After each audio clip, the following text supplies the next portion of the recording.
yang harus dilakukan bagi seorang yang berinteraksi dengan Al-Quran, bagi sahibul Quran, ahlul Quran atau hamilul Quran. Jadi memang ada beberapa hal yang harus diperhatikan, tidak hanya sekedar membacanya begitu saja, namun ada hal-hal yang bahkan dianjurkan ketika kita melakukan interaksi dengan Al-Quran, termasuk diantaranya membaca Al-Quran. Kita sudah sampaikan bahwasanya disunnahkan bagi seorang yang ingin baca Quran itu untuk melakukan taharah.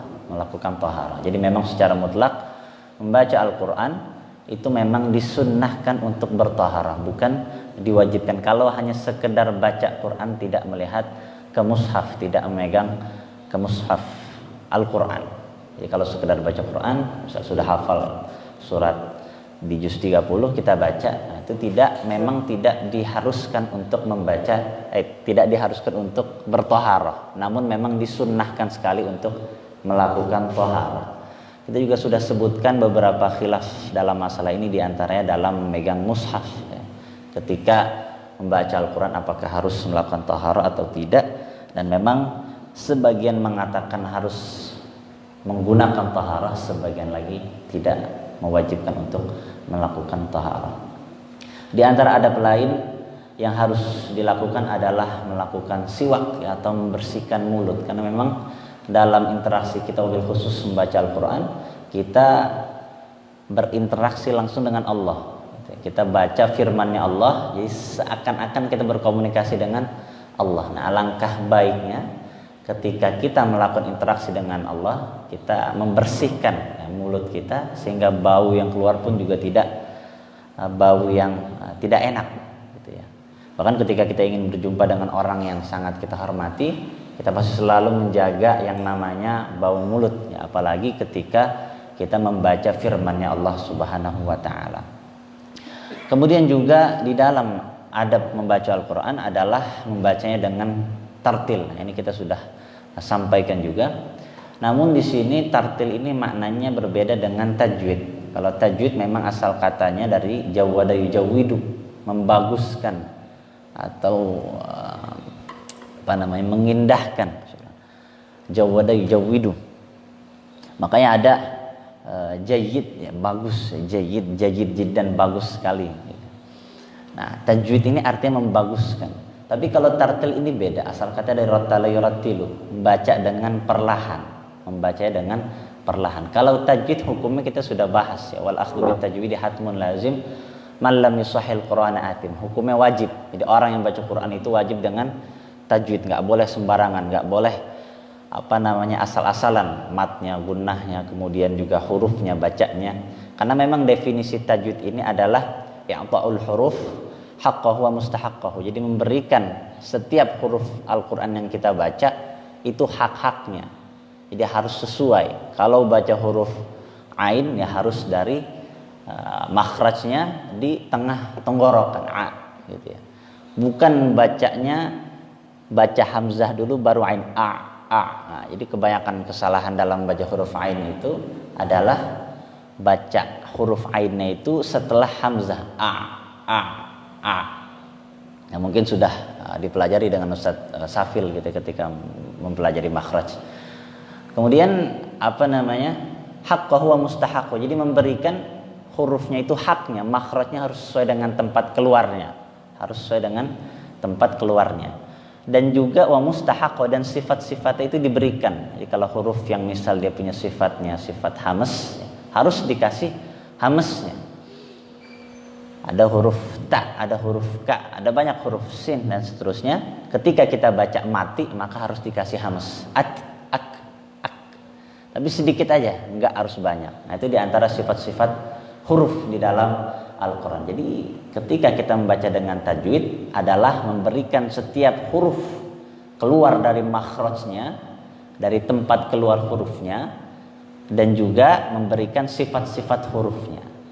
Nah, jadi nanti kalau dalam proses pembelajaran tajwid itu atau tahsin, sangat disyaratkan sekali untuk membuka mulut yang lebar. Jadi jangan takut-takut. Kalau ngaji belajar tahsin itu harus buka mulut yang lebar-lebar, supaya terbiasa untuk ngeluarin huruf-huruf dalam Al-Quran. Nah, kalau nanti sudah biasa, sudah sudah lancar begitu ya. Nah, baru nanti dia mau qomat kamitnya besar atau enggak, itu enggak akan ngaruh karena makhrajnya sudah pas. Makhrajnya sudah pas. Seperti kita sebut huruf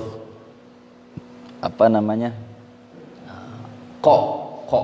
Nah, itu enggak perlu kayak ko sampai mulutnya monyong, enggak, karena dia makhrajnya sebenarnya ada di pangkal lidah ya, di ujung belakang lidah. Dia bukan di halak, bukan di tenggorokan, tapi di pangkal lidah. Jadi nggak perlu kita sampai ko sampai monyong, enggak. Kalau udah biasa ya ko biasa aja. Karena makhrajnya udah pas. Karena intinya itu tempat keluarnya, bukan monyong mulutnya atau qomat kamit mulutnya. Jadi tempat keluarnya kalau dia sudah pas, maka nggak perlu dia monyong-monyong, nggak perlu dia lebar-lebar, udah pas bacanya. Nah, itu namanya tajwid. Jadi secara definitif maknanya adalah kita memberikan setiap hurufnya haknya, makhrajnya dengan pas, juga sifat-sifatnya. Beda dengan tartil. Kalau tartil ini bacanya dengan perlahan. Jadi membacanya dengan tempo yang sedang, tidak cepat, tidak juga terlalu lambat. Nah, itu tartil. Nah, para ulama mengatakan bahwasanya tartil dalam membaca Quran ini hukumnya sunnah atau mustahab. Jadi sangat dianjurkan ketika kita membaca Al-Quran harus dengan bacaan yang tartil. Bacaan yang tartil. Bahkan Ibnu Abbas ketika ditanya tentang bagaimana beliau membaca Al-Quran, beliau mengatakan saya lebih menyukai membaca Al-Quran surat Al-Baqarah dalam satu malam dan bacanya dengan tartil dibanding saya membaca dengan cepat 3 hari khatam. Dia membacanya dengan tartil karena memang di dalam tartil ini ada hikmahnya ya, di antara lain adalah ketika orang membaca dengan tartil ya, dengan perlahan, maka dia bisa lebih untuk mentadabburi isi Al-Quran ya, meskipun dia nggak paham bahasa Arab, tapi bisa lebih dihayati ya, dirasakan gitu ya. Karena Quran ini bukan seperti koran atau seperti bacaan lain ya, tulisan-tulisan lain. Tapi Quran ini punya athar ya, punya efek buat orang yang bacanya. Jadi punya semacam energi untuk memberikan sakinah ya, ketenangan ya, itminan, ketenangan di dalam hati. Itu sudah disebutkan juga dalam Al-Quran bahwasanya Al-Quran ya sebagai penyejuk hati, penenang hati. Nah, kalau orang yang dia bacanya nggak tartil, nggak perlahan, dia tergesa-gesa, buru-buru, maka fokusnya ya, hatinya nggak akan terfokus dengan apa yang ia baca. Maka dari itu kita sama-sama berusaha terus untuk menjaga ya, keaslian bacaan Al-Quran dengan tajwid, juga memperbaiki bacaannya dengan bacaan yang tartil, Kemudian yang selanjutnya adalah ada satu masalah yaitu apakah membaca Al-Quran ya itu boleh dengan bahasa Ammiyah ya. Kalau di Arab itu ada bahasa fusha, ada bahasa Ammiyah, ada bahasa yang biasa dipakai di pasar ya. Ada juga bahasa yang memang dia fasih atau bahasa yang dipakai dalam dunia pendidikan yang betul ya, yang asli. Nah, dalam baca Quran ini para ulama sepakat gak boleh kita baca dengan bahasa Ammiyah. Ini khusus untuk orang Arab ya, yang memang terbiasa dengan bahasa gaulnya, bahasa daerahnya. Begitupun juga lebih-lebih kita. Jadi gak boleh baca Quran itu dengan bahasa Indonesia terus kita lagu-lagukan dan terus menerus gitu bacanya begitu. Itu nggak bisa kayak gitu. Apalagi dibaca sholat ya, dibaca sholat dengan bahasa Indonesia, ini lebih lagi nggak bolehnya. Ya, meskipun memang dalam masalah ini jumhur ulama mengatakan haram, namun ada satu mazhab Hanafi mengatakan boleh untuk yang baru belajar. Jadi bagi orang Arab di sana, kalau orang Indonesia nggak bisa dong. Kalau baru belajar nggak mungkin dia baca pakai bahasa Indonesia juga. Itu sudah terlalu jauh begitu ya. Tapi kalau orang Ammiyah ya, orang Arab yang Badui, itu boleh dia membacanya dengan bahasanya sendiri, namun dalam catatan harus masih baru belajar ya. Nah, itu jadi nggak boleh kita baca Quran ataupun azan yang pakai bahasa Indonesia. Nah, itu kemarin ada berita terbaru itu di Turki sudah haramkan membaca Quran ketika salat dengan bahasa Turki ya, kemudian azan dengan bahasa Turki, karena memang dahulu ketika zamannya Mustafa Kemal Atatürk kan sempat diwajibkan ya azan itu dengan bahasa Turki dan sholat dengan bahasa Turki, kan jadinya aneh ya, jadi nggak biasa gitu ya, jadi nggak biasa. Baik, kemudian selanjutnya adalah membaca Quran ini juga harus dengan riwayat bacaan yang benar. Jadi ada yang namanya riwayat yang 7. Jadi kalau kita sering dengan qiraat sab'ah, itu adalah riwayat yang muttafaq, yang disepakati para ulama qurra, para ulama mukri ya. Jadi ada qari, ada mukri. Kalau qari dia orang yang dia baca Quran, kita udah bahas ya. Baca Quran, dia mengamalkan isi Al-Quran. Kalau mukri, dia faham dengan ilmu qiraat dan dia mengajarkan ilmu tersebut lewat syafahiyan, lewat setoran tasmi. Itu namanya mukri. Dia faham ilmu qiraat, dia faham sanad-sanad riwayat qiraatnya. Karena memang dalam Al-Quran ini seperti periwayatan di hadis, tapi lebih kuat lagi. Karena Quran ini isinya firman-Nya Allah ya. Kalau hadis firman Nabi, kalau Quran isinya firman Allah. Jadi setiap bacaan yang diriwayatkan dari sahabat itu harus yang paling kuat jalur periwayatannya. Nah, itu semua dikumpulkan, ada 7 riwayat bacaan dalam Al-Quran. Jadi ada qari, ada mukri. Nah, dalam membaca Quran ini kita nggak boleh baca pakai riwayat yang syadzah. Ada riwayat yang dia tidak disepakati ya oleh sebagian besar ulama, dan ada bacaan-bacaan yang memang jalur periwayatan cuma satu atau jalur periwayatan ada yang cacat. Nah, itu nggak boleh dibaca. Pun juga mushaf yang ditulis yang sampai saat ini kita pegang masing-masing, itu riwayatnya juga riwayat yang sahih, yang paling kuat bahkan gitu. Jadi nggak boleh kita baca pakai riwayat-riwayat atau qiraat-qiraat yang tidak memang diketahui ya, atau tidak muttafaq alaiha. Sama juga halnya kalau kita di sini pun baca riwayat yang lain, karena kita di Indonesia biasa pakai riwayatnya Hafiz bin Asim ya, jalurnya Syatibiyah. Nah, kalau kita baca pakai riwayat lain itu nggak boleh juga ya, karena memang biasanya di sini kita pakai riwayat itu, kecuali memang orangnya itu sudah punya qiraatnya, sudah punya sanadnya, dan juga sudah menyampaikan gitu ke jamaah, misal kalau mau sholat, bahwa dia akan menggunakan riwayat yang lain, riwayat yang masyhur di negeri kita ini. Jadi tadi yang baca Quran harus dengan riwayat yang sahih, nggak boleh kita bikin riwayat-riwayat sendiri asal-asal baca Quran. Kemudian yang selanjutnya adalah membaca Al-Quran ini sangat ya disunnahkan untuk berurutan, tertib ya. Jadi nggak acak-adut, kita mau khatamin Quran hari ini baca surat Yusuf, besok kita baca At-Taubah, mundur jadinya. Besoknya lagi bacanya surat Al-Mursalat, besoknya lagi bacanya surat Al-Anfal. Nah, jadi kanan kiri ya, nggak tertib. Boleh seperti itu, baca gitu nggak apa, cuman lebih disunnahkan lagi, bagusnya itu tertib dengan urutan. Nah, ini berlaku bukan hanya ketika kita baca Quran di luar salat, tapi juga di dalam salat disunnahkan untuk berurutan. Makanya kalau kita lihat riwayat-riwayat tentang bacaan di dalam salat, kayak misalnya salat subuh di hari Jumat, itu disunnahkan rakaat pertama baca surat As-Sajdah, rakaat kedua baca surat Al-Insan. Nah, itu dia As-Sajdah lebih dulu urutannya di dalam mushaf, baru kemudian Al-Insan. Al-Insan di juz 29, As-Sajdah di juz 21.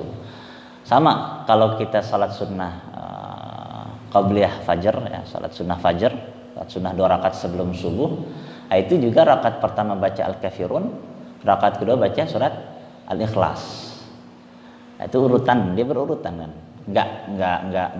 Enggak Al-Ikhlas dulu baru Al-Kafirun.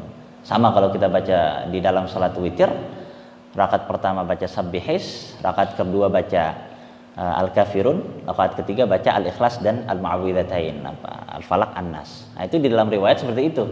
Jadi disunahkan untuk baca surat-surat tersebut. Pun juga di dalam salat Id sunahkan baca Sabbihis marabbikal a'la, al-a'la, dan juga ghasyiyah. Itu kan berurutan. Itu berurutan.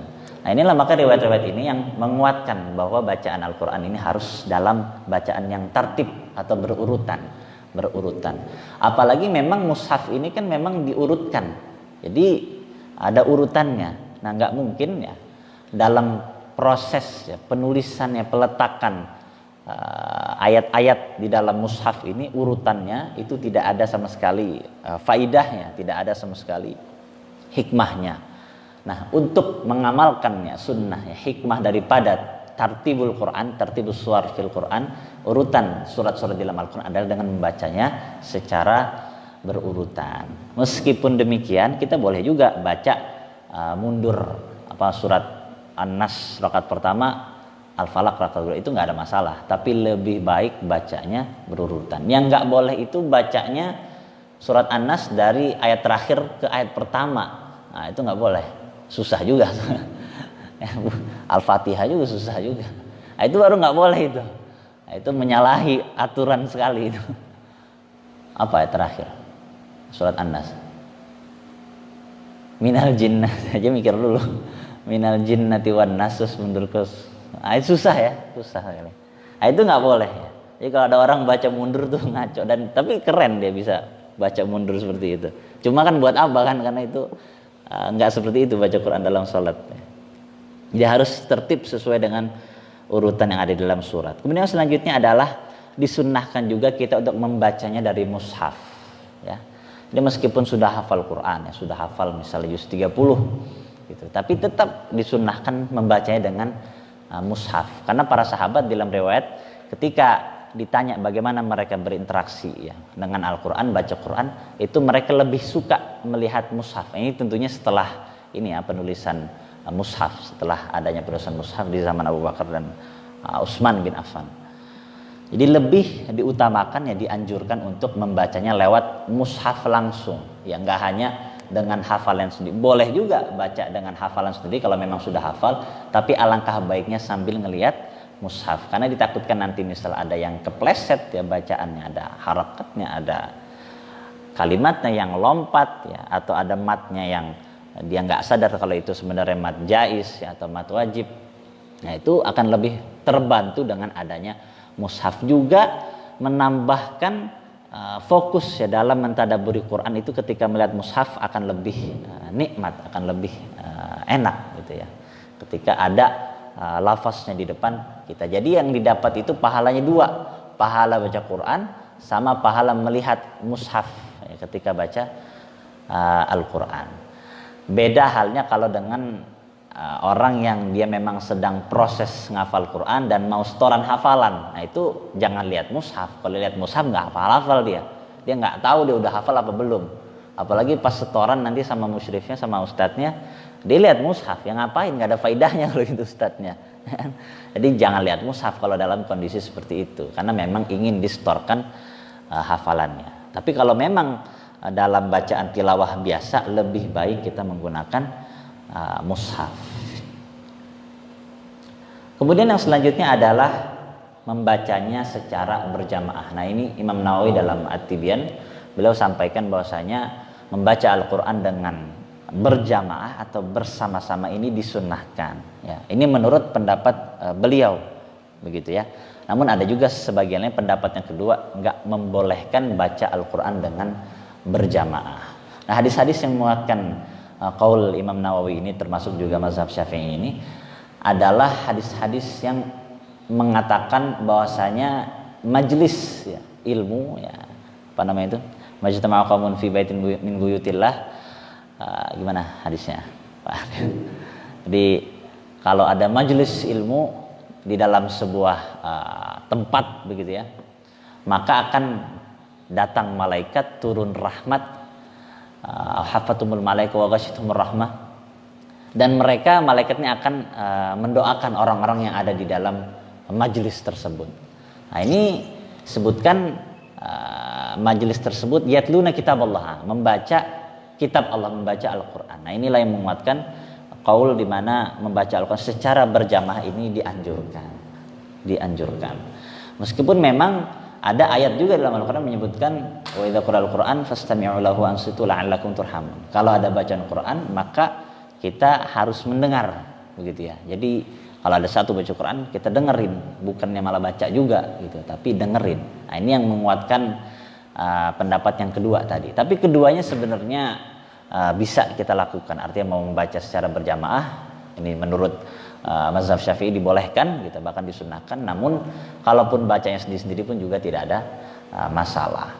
Jadi pilihan saja. Yang penting baca Al-Quran. Yang nggak boleh itu yang nggak baca Quran. Kemudian selanjutnya adalah membaca secara berjamaah dan bergantian. Nah, ini juga disunnahkan. Ya. Jadi kalau misalnya dalam satu majelis kita sekali-kali mungkin tidak kajian seperti ini, gitu ya. Tapi kita kajiannya itu baca Quran, ya, baca Al-Quran.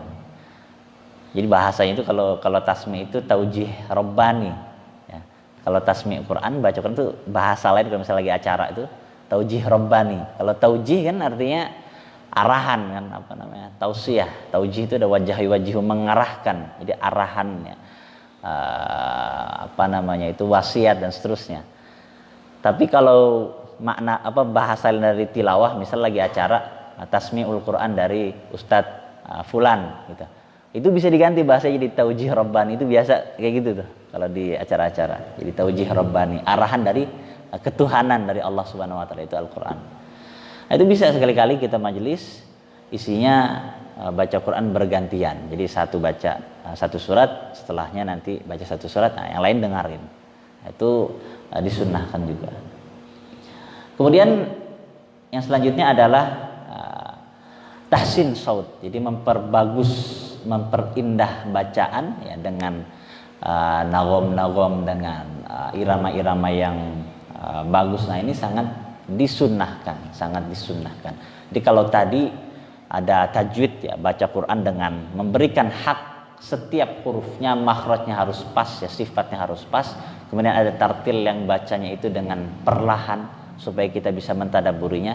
Dan di sini ada tahsin, ya, membaca dengan bagus, ya, dengan indah bacaannya, dengan nagom yang bagus. Nah, itu juga disunnahkan, ya. Hadis Nabi SAW, zayyinul Qur'ana bi aswatikum, ya. Hiasilah Al-Quran dengan suara-suara kalian, ya, suara-suara kalian. Bahkan di dalam riwayat Ibnu Mas'ud, ya, beliau diminta, ya, membacakan Al-Quran untuk Rasulullah. Iqra' alayyal Quran. Jadi kata Nabi kepada Ibnu Mas'ud, Iqra' alayyal Quran, bacalah Al-Quran untukku. Ibnu Mas'ud bilang, Aqra'u alaika wa alaika unzil. Saya baca ke engkau wahai Rasul, padahal Al-Quran turun kepadamu, begitu. Jadi kayak ya masa saya bacain ke orang yang diturunkan langsung Al-Quran, gitu. Jadi kata beliau, uhibbu an asma'a min ghairi au kama qala. Jadi saya ini senang dengar orang lain baca Quran.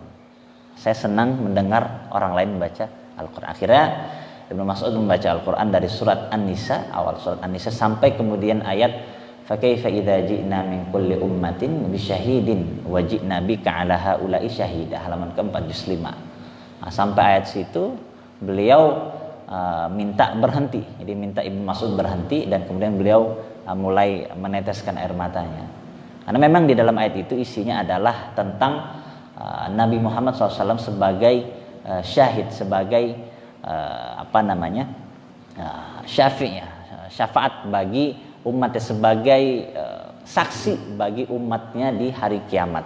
Jadi itu kan sangat besar, ya, tanggung jawabnya seorang Rasul Nabi Muhammad SAW. Beliau akan menjadi saksi bagi umatnya yang banyak sekali ini.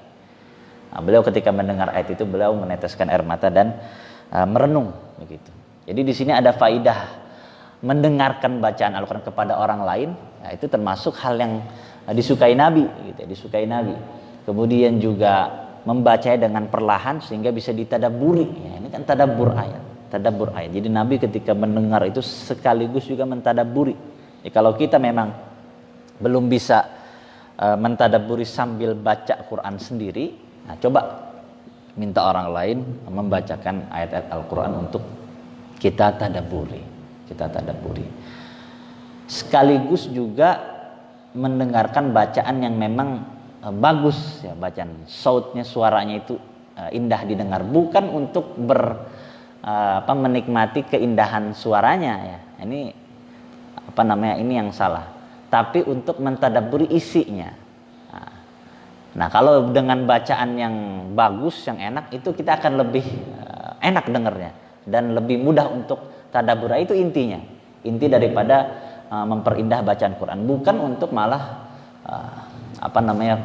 mengeluk-elukan si qori'nya atau si hafiznya, si yang baca Quran. Ini yang kebalik. Jadi banyak di media itu qori baca Quran ya bagus, masya Allah gitu ya, di Instagram, di YouTube. Tapi yang komentar atau orang-orang yang dengerin itu mereka mengeluk-elukan qori'nya, bukan Qurannya. Jadi yang dieluk-elukan itu bacaan, masya Allah indah sekali bacaan, enak sekali, bagus sekali suaranya, ganteng lagi. Nah, itu kan repot jadinya gitu. Tapi Qurannya justru, jadi itu wasilah aja. Kita dengar tasmi' Quran, dengar bacaan Quran itu wasilah aja gitu, supaya kita bisa mentadaburi isi Quran ya, menikmati isi daripada Al-Quran. Nah, itu yang salah sekali. Jadi jangan mengeluk-elukan qori'nya, tapi kita ambil faidahnya dari Qurannya. Nah, itu beberapa adab ya, beberapa adab dan hal-hal yang harus dilakukan ya, bahkan disunnahkan, sangat dianjurkan sekali ketika kita melakukan interaksi dengan Al-Quranul Karim. Saya pikir cukup ya, tidak banyak ya, ini sedikit menambahkan dari permasalahan yang kemarin ya. Semoga Allah Subhanahu wa taala menambahkan kita faidah ya, banyak sekali, supaya semakin giat ya, dalam berinteraksi dengan Al-Quran, bil khusus membaca Al-Quran setiap harinya. Terakhir ada yang mau didiskusikan atau di-sharingkan, tafadhol, silakan.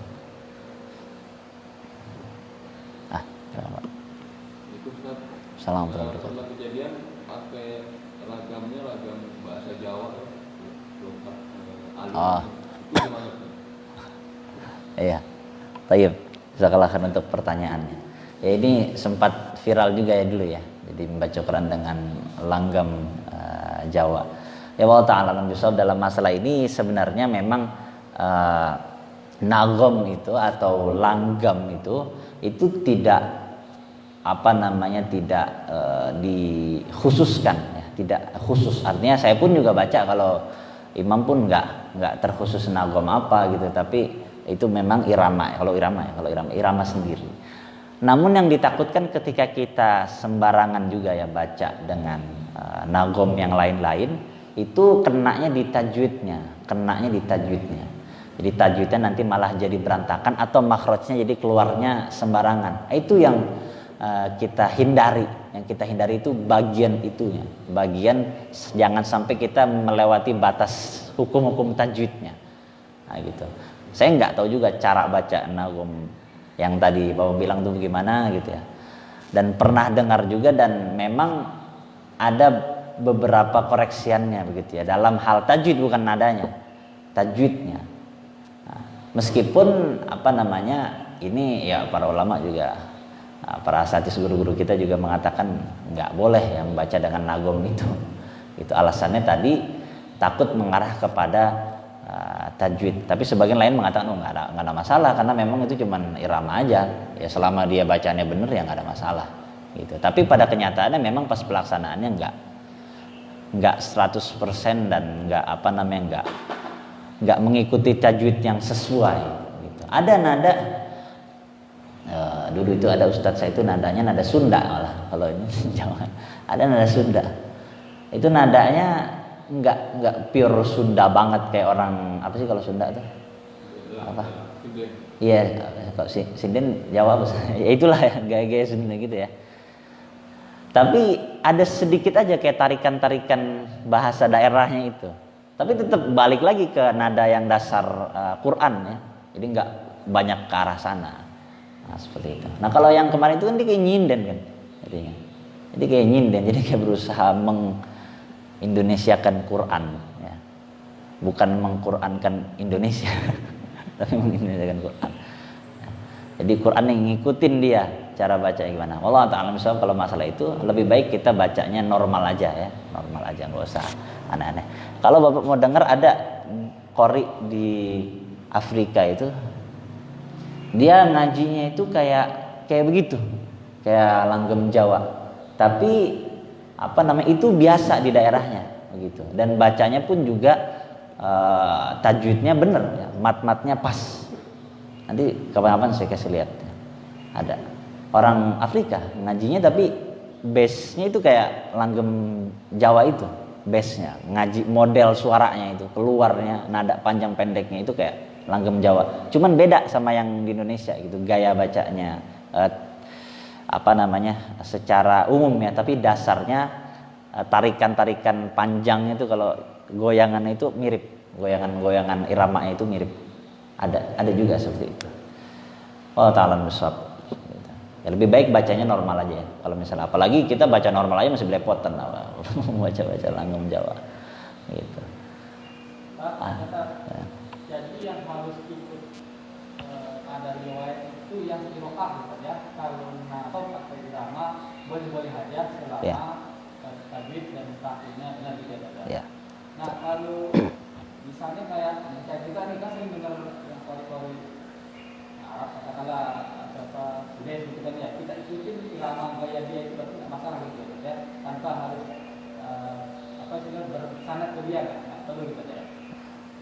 Taib, iya jadi betul tadi pertama, memang kalau masalah yang harus kita ikutin dalam baca Quran itu riwayatnya, karena riwayat itu nanti dia di situ ada kata-kata atau ada huruf-huruf yang beda, memang kalimatnya beda begitu ya. Nah tadi kalau misalnya kita mengikuti Sudes, nah Sudes ini kan beliau Syekh Sudes ini beliau sering bacanya itu memang riwayat Hafiz bin Asim, tapi jalurnya bukan jalur Syatibiyah, jalurnya itu Thayyibatun Nashr. Saya pernah sebut di sini juga. Makanya dia beliau ini mat-matnya itu banyak yang tidak sampai ujung 6 ya. Lebih kepotong-potong. Kadang 4, kadang malah 2 ditabrak semua 2. Gitu. Karena memang di dalam jalur periwayatan qiraat Hafiz bin Asim yang dibaca di Saudi dan di Indonesia itu berbeda. Jadi kalau di sana itu memang jalur periwayatan yang dibaca sama Syekh Sudes ini adalah Thayyibatun Nashr, jalur yang lain. Yang boleh baca matnya itu 2 semua. Yang mat wajib, mat jaiz juga 2, semua ditabrak, mat arid disukun juga 2. Bismillahirrahmanirrahim. Alhamdulillahirabbil alamin. Nah, itu pendek-pendek dia. Nah, itu memang jalurnya beda. Nah kalau kita bacanya dengan riwayat yang Syatibiyah, yang memang matnya itu panjang sampai 6 begitu. Boleh nggak kita ngikutin Sudes? Ya kita tidak pernah belajar riwayat yang itu, jalur periwayatan yang itu. Kita bacanya di Indonesia ini belajarnya memang matnya sampai 6. Meskipun memang enggak, mat itu boleh tawassut pertengahan, tul panjang 6 boleh atau pendek. Iya memang boleh, cuman kita nggak belajar yang itu. Kita pakainya yang di sini yang panjang gitu, jalur periwayatannya yang panjang begitu. Jadi silakan ikutin nadanya Syekh Sudes. Tapi kalau ada mat-matnya, kalau bisa dipanjangkan. Kalau misalnya pengen ikutin juga ya udah ditawassut aja, di pertengahan aja 4 aja. Nah, itu kan nggak terlalu panjang atau nggak terlalu pendek juga, standar ya, pertengahan seperti itu. Nah, itu baru yang boleh. Seperti itu. Mungkin seperti itu ya Pak. Kurang lebihnya mohon maaf. Bang, yang beda ya, Misyari kata lebih panjang. Betul. Apa namanya kan? Yang pertanyaan kedua, kan sering kita dengar tuh ada acara-acara apa, malah kalau di Indonesia ke luar negeri mengumpulin orang gitu kan, Ya. mungkin kayak Sosial Habani gitu kan dia ngaji, tapi dengan apa ya, iramanya itu panjang banget, nampak tuh panjang banget. Ada yang bilang, yang mungkin dari kelompok lain gitu kan, dibilang itu berlebihan, itu gimana kita? Iya. Hanya panjang banget itu napasnya gitu. Wadduha itu dari Alhamdulillah sampai habis itu 1 napas gitu kan. Oh iya. Iya. Ya saya juga lama di musabaqah ya, berkecimpung di dunia seperti musabaqah itu sudah ada qori, ada hafs, ada tilawah seperti itu. Jadi apa namanya itu, namanya kalau kayak gitu namanya haflah. Ya, emang sering qori-qori Indonesia itu yang juara-juara internasional tuh. Mu'min Aidil Mubarak, terus kita dulu mungkin orang dulu kenalnya sama Muammar ZA, Nanang Qasim gitu. Itu kalau sekarang banyak lagi qori-qori Indonesia juga yang masih muda-muda. Itu memang sering diundang ke Yaman, ke ya Timur Tengah lah, nanti sana haflah, ngaji-ngaji gitu. Pakai iramanya mujawad, namanya irama mujawad. Nanti mujawad itu banyak tangga nadanya itu banyak ya. Saya nggak hafal semuanya karena memang saya nggak pelajari ini ya, nggak pelajari tilawah bacaan mujawad itu secara bener-bener gitu ya. Tapi banyak, ada riwayat, ada nada ros, ada bayati, nahawan, dan seterusnya. Mungkin Pak Adrian tahu. Itu kalau saya nggak paham, nggak pelajari detail itu. Dan itu memang bacaan mujawad itu sebagian memang mengatakan ada yang berlebihan tadi Bapak bilang, karena mungkin melihat dari segi kayaknya nih terlalu didayu-dayukan gitu loh. Sebetulnya pada dasarnya membaca Quran dengan mujawad tadi itu boleh saja, karena kan hanya memperindah irama. Yang ditakutkan adalah tadi ya orang-orang itu malah mengelulukan si qori'nya. Jadi kalau habis baca Allah terus aja a'udzubillahi minasyaitonirrajim. Allah musta'an. Bisa gitu kan? Allahu yaftah alaik. Banyak yang kayak gitu kan. Nah, itu ditakutkan memang nanti yang diagungkan si qori'nya. Jadi dielulukan qori'nya. Itu malah jatuhnya nanti ke pengkultusan manusia gitu. Bukan kita muliakan Qur'annya gitu. Itu yang ditakutkan. Tapi kalau pada dasarnya memang boleh aja baca Quran dengan mujawad. Ya, memperbagus irama itu bahkan di dalam hadis-hadis dianjurkan. Kita Abu Musa al-Asy'ari sebut sebagai mizmar min nazamir ali Daud ya, serulingnya keluarga Daud ya, suaranya indah gitu. Dipuji sama Rasul senang sama orang-orang yang baca Qur'annya dengan indah, bacaannya bagus gitu. Cuman tadi balik lagi ditakutkan nanti si qori'nya malah dikultuskan kayak hebat betul gitu, kayak mantep, ini luar biasa nih, padahal dia cuma baca doang. Maksudnya bukan dianya yang memberikan hidayah, bukan dianya yang bisa membuat orang tuh ini, tapi Qur'annya ya, Qur'annya yang memberikan athar kepada hati-hati orang yang mendengarnya. Nah, itu mungkin sebagian yang mengatakan nggak boleh, mereka menghindari hal tersebut. Jadi lebih baik ditinggalkan daripada melakukan. Ada kaidah tarkul khilafi aula, yang meninggalkan yang khilaf itu lebih utama daripada kita masuk malah jeblos begitu. Allah taala misal kira-kira seperti itu ya Adrian. Gitu. Makanya kan kalau acara maulid, acara kegiatan-kegiatan itu banyak yang pakai mujawad kan, tasmi'nya itu banyak yang pakai mujawad, pakai nada-nada yang tadi ya, nagom yang tadi yang panjang. Kalau saya nggak bisa baca mujawad, makanya dulu juga disuruh tasmi di sini pernah ya itu. Saya nggak bisa pakai mujawad, saya pakai baca biasa aja, murattal aja, nada murattal biasa saja. Seperti itu mungkin ya Pak Andrian. Tapi terakhir mungkin ada lagi yang ingin di-sharingkan, mungkin ada faidah dari jamaah kalian.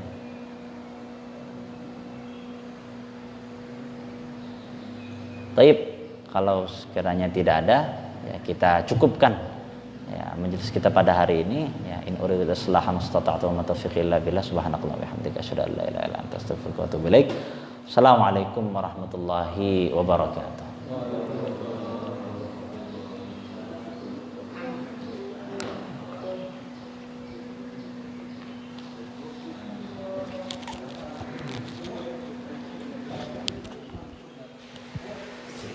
Yuk.